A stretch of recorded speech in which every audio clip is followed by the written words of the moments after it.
I think we opened cautiously. First of all, we never closed down manufacturing, Sarah. We never closed down outdoor construction. Most of our economy kept going. But over the last month, we've done restaurants, we've done stores. Because we did it cautiously and slowly, our metrics have continued to go in the right direction, meaning hospitalizations are down, infection rates are down, and that's true of our region as well. But that's why our region is working together as we try and make sure that the pandemic doesn't come back. Clearly, Governor, the numbers aren't as encouraging in certain states, whether that's because they're experiencing their first wave later or now experiencing a second wave. Are you fearful of letting large numbers of travelers in from states like that? We are worried about that. We have a fair amount of traffic between Connecticut and Florida. Obviously, I'm going to be working with Governor Murphy in New Jersey, Governor Cuomo in New York. They got Newark Airport and Kennedy Airport. And let's face it, the virus came by airplane, and it could come again. How would you actually enforce something like that? Well, first of all, I think we'd have an advisory that goes to every single person thinking about coming to a state like Connecticut or any of our tri-state region. They get a notice when they got off the airplane. We'd probably try and work with the hotels as well, just to say, look, if people have been tested, say, 2 or 3 days before coming and they didn't test positive, they're fine. If they can't show they've been tested, they got to quarantine.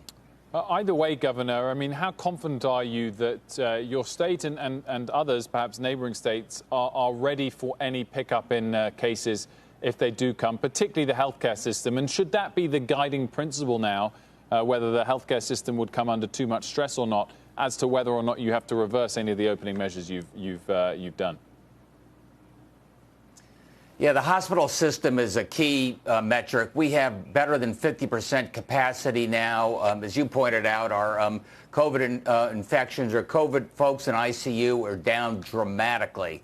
But if we saw that beginning to pick up again, we'd have to take a second look. But I'd say it's true of all the states. We're much better off today than we were 3 months ago during the start of this pandemic. We're not waiting for a national stockpile. We're building our own stockpile of masks and gowns. We've got a lot more testing capacity than was available 100 days ago. And we got track and trace. So I'd like to think that we're much better prepared for what could come next. We just got a headline. Texas virus cases jumped by a record of more than 5,000. What would your advice be to Governor Abbott, a governor of Texas or Florida or Arizona, dealing with this surge that you dealt with a few months ago? Should they roll it back? I'd close down the bars. I mean, I think I've heard Governor Abbott, I've heard Governor Ducey in Arizona both say the bar's a little out of control. People aren't taking the distancing seriously. I'm not surprised by that, by the way. And we've seen that has been a great source of, infections. I think you do have to be very strict. Secondly, Connecticut has had an advantage because, sadly, because we were hit hard, people probably know somebody that was hit hard by COVID, and we're more likely to wear the mask. I think that makes a big difference. I would enforce that strictly in those states where you see a flare-up. And finally, just want to ask you about state finances, Governor. How big is the budget hole at this point, and what will have to be done if Washington can't get together some sort of aid package for states? Well, it's tough, Sarah, because not only did income tax collapse the last 4 months, but so did sales tax because the service economy was shut down. So we have a hole, as do really 49 other states in the country.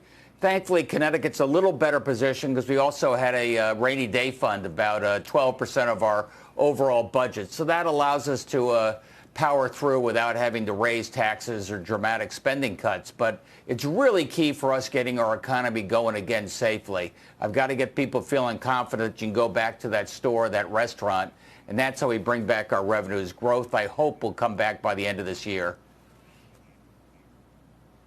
Keep us posted. Governor Ned Lamont, thank you for joining us.